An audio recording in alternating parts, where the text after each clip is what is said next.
Yeah, so my name is Richard Cziva. I'm from University of Glasgow, and as Mark said, I'm going to introduce you a system that we've been working on. It's a container-based NFV framework, and it's especially designed for the network edge.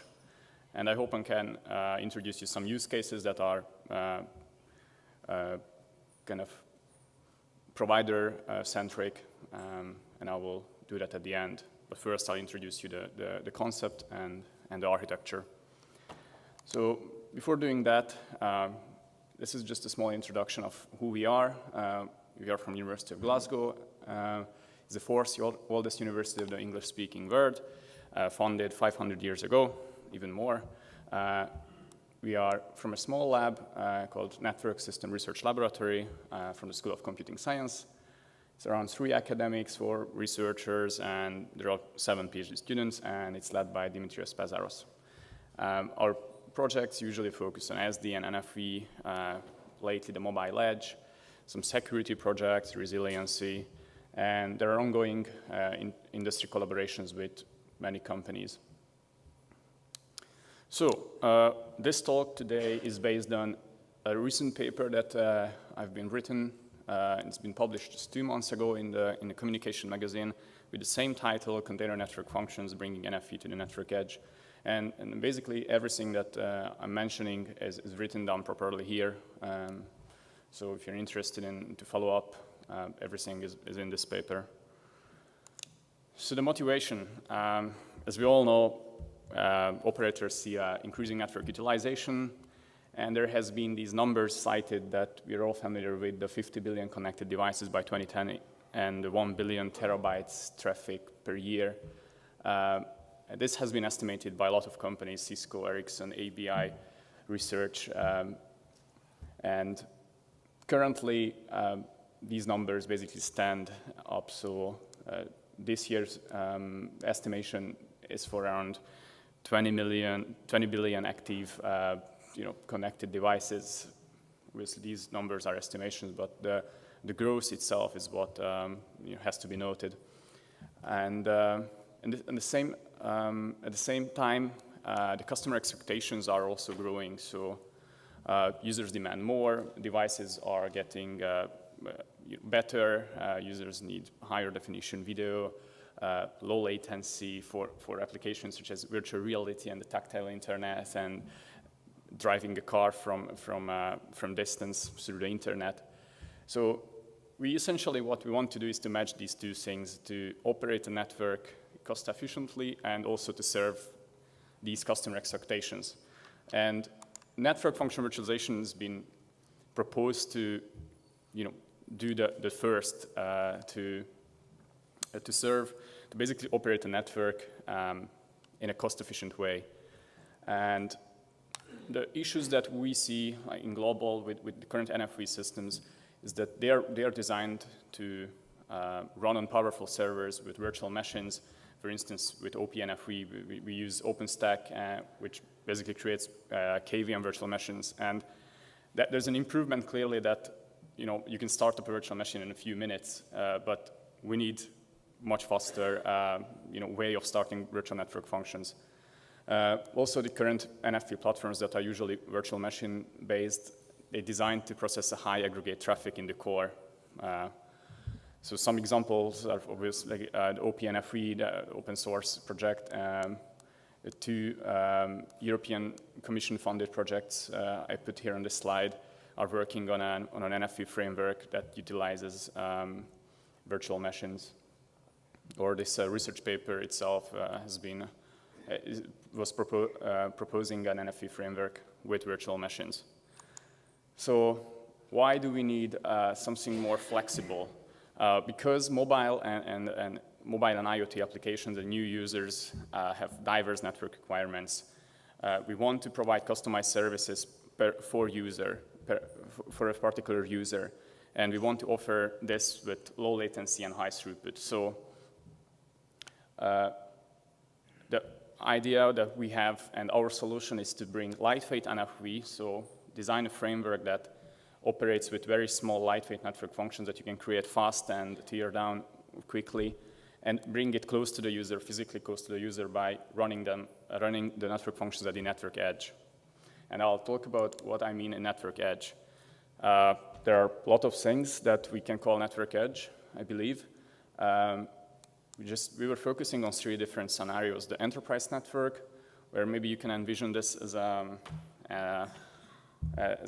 one fully fledged server for a particular company that runs security functions while the workers are inside the company. Or you may be going home after work, and there's another network function waiting for you at your home router, which optimizes your YouTube video stream.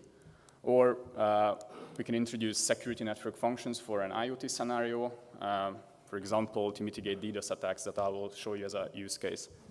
And let's not forget that we have to have some kind of powerful way of storing network functions in case resources run out at the edge. So in our big architecture, there's always a provider's internal, let's say, cloud or infrastructure that can host network functions.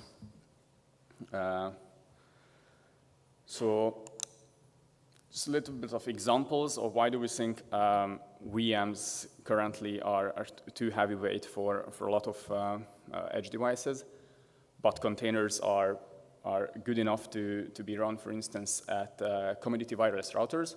It's because if you look at these numbers, these are current wireless routers. They have pretty decent CPUs to run small network functions such as firewalls or just a small packet, inspection library. Obviously, they're not powerful enough to do it for scale that we do it right now in the core, but we are dealing with few users here in terms of the commodity scenario, so there won't be traffic for more than 10 users, for instance, or 20 users or 20 devices for a home scenario. So, of course, we have other.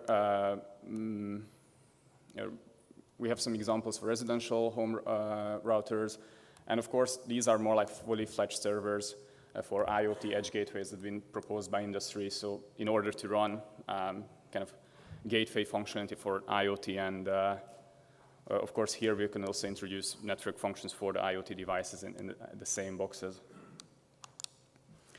So I don't think I have to spend much time on this one because this is now common knowledge of why do we need containers and what's the benefit of just using a container. And clearly the biggest benefit is that it only relies on a Linux kernel, and it's basically available everywhere. They're very lightweight, it's very easy to create them, stop them just in a matter of less than a second. They're high performance. They introduce a very small delay because there's no packet copy from the kernel to the actual container. Because of this, the zero copy feature, we have very high throughput and very low memory footprint. So containers introduce just a very small layer of the isolation, and that's one of the drawbacks, obviously. I'll talk about that later. We are using Docker because Docker has a very good way of programming, let's say, describing a network function with a Docker file. So our network function are programmed with a Docker file, so easy to understand and compile and run on any host. And of course, now that this is here, there are other solutions instead of virtual machines, some sort of optimized virtual machines or tiny virtual machines. One notable example is the ClickOS software that basically is an improved Zen virtual machine that can deliver much better performance than just using traditional VMs. But the drawbacks here that at the end these won't run on a customer home router because they'll still need a Zen hypervisor and they still need virtualization support, for example, VTX or the AMD equivalent. Here we don't need any virtualization support. We just need to run a Linux kernel, and that's why we want to do this with containers. Some performance I'm not going to spend a lot of time on. This is just a small comparison of creating the number of virtual machines versus containers. Of course, containers are the clear winners in this. we've started hundreds of containers with 30 seconds here, and they are started in the same host in a chain. For the idle ping delay, these are untouched Linux containers, pinging them. This kind of shows that with a Xen virtual machine or with a KVM virtual machine here, you introduce a much higher delay by just because you are copying the packet from kernel to these virtual machines. ClickOS performs better. They're highly optimized for packet copy. But as I said again, these require hardware support. So we decided to just go with containers. And this is how our system was built in a very high level. It uses container virtual machines. The only requirement is a Linux kernel. For example, we run OpenWRT on these home routers. There's an agent that configures the containers. There's a manager in the orchestration plane that has the placement algorithms. And there's a user interface when an operator can go and click on a particular device and let's say, okay, I would like to attach to this particular iPhone a firewall. So the idea is that we are trying to attach these services to individual end user devices. The minimal footprint comes from the containers, but also the agent here is just a Python library. Everything has been designed to be very lightweight and to be able to run on any device. And we support the roaming of VNFs, which means that when a user moves, we're also moving the network function with them. I'll show this example in a sec. And of course, we need to have a way to route traffic between different edge devices and maybe edge and the core. For this, we use an SDN-based transparent traffic steering. It was implemented here in this network controller in OpenDaylight, which basically sets up flow rules along the path. Or if you would like to have connection between an edge router and maybe a centralized cloud, then we set up also tunnels. So if you cannot control the infrastructure, for example, you need to go through public internet, we have a way to do a GRE or VXLAN or different types of tunneling between the edge devices. So just very small examples that we have implemented and they exist. Some Docker files are available here. This is a Docker file for the firewall. This is so simple that we don't even have a Python script or anything attached to this one. It's just a Docker file. It's a firewall that just sets up IP tables. So the good thing is that in these Docker containers, there are a lot of tools that are already available for you to implement a very simple network function. For instance, traffic control library, the TC, you can do some kind of quality of service management. And with the IP tables, you can do a very simple firewall. Other examples, for instance, the DNS load balancer, it uses a Python script, so it's very easy to just execute a Python script here, drop the packets with IP table into a queue, and read NF queue, and then read them from the Python script. So it's very easy to program. So 3 use cases I would like to show you. First one is this one that we were demoing at SITCOM last year. It's basically the idea is that we assign these network functions to the user. For example, in the demo, we had a parental control network function, so you can assign to your children's devices, and then wherever they go, they will always have the network function as close as possible to them, and filter the traffic basically at the edge. So it's just showing what we demoed. It's basically, if you have multiple cells, for instance, we can also think about the 5G small cell scenario, microcells, where you roam between cells like frequently. We trigger, once our manager is notified that the client moved from one cell to another, then we migrate the VNFs from one device to another.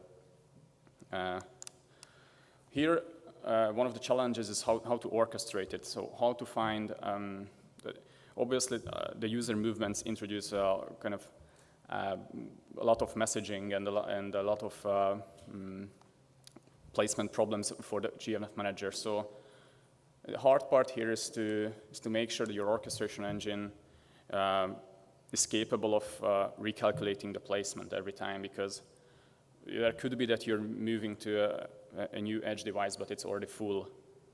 There's no room to host it. Are you going to leave your network function maybe one room behind, or are you migrating it to the cloud? Are we migrating to somewhere else? That's a hard placement problem that we've been working on here to solve. And of course, just this scenario shows if you cannot migrate to a home router 2, for instance, from 1 to 2, then you can migrate to the core infrastructure. So there's always this kind of backup of, let's move it to a distant cloud. It will run, it won't give you the same latency, but the network function will still be functional. The other example that we have, it's for providers. For example, if you have a system like this, you could and maybe you can run containers on the customer premise equipment, like the home router. You could just launch measurement network functions even automatically, or after a user has some kind of complaint or issue with the service. And the problem here today is that for a lot of providers, the visibility is quite low at the customer premise equipment. So sometimes the only thing that they can see is a signal to noise ratio, and from that to figure out if there was a high-level YouTube lag problem, it's quite difficult. So with this, basically, you can run measurement functions in a higher layer, testing higher levels of the protocol stack. And it takes just a few seconds to run this small network function and debug the problem. Another use case which I find very nice is basically to mitigate the DDoS attack. And of course, the most efficient way is to kill traffic and eliminate traffic very close to the source. And one of the problems is, with mitigating DDoS attacks is that it's usually providers have to do it at the core, where it's already aggregated to even 665 gigabit per sec. Almost the same as a legitimate attack, legitimate traffic when the Olympic Games were watched a few months ago.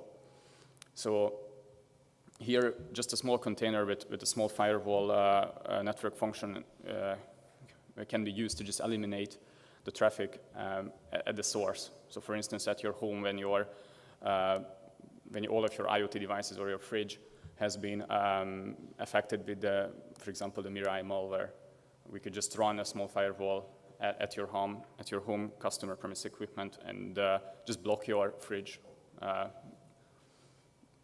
This is the future, to block the fridge. Yes, the idea is that it's very close to the source, so you don't have to deal with 600 gigabits per sec traffic, just a small subset of these. Okay, so the challenges in the future work. To design a system like this, where you have to basically manage millions of containers, it introduces some management and orchestration challenges. So we are not dealing with, none of the NFV frameworks deal with this number of network functions. So there has to be intelligent algorithms and software that can deal with a system like this. Container security and isolation has always been mentioned when we talk about containers. There are improvements here. Containers, for me, is just an example.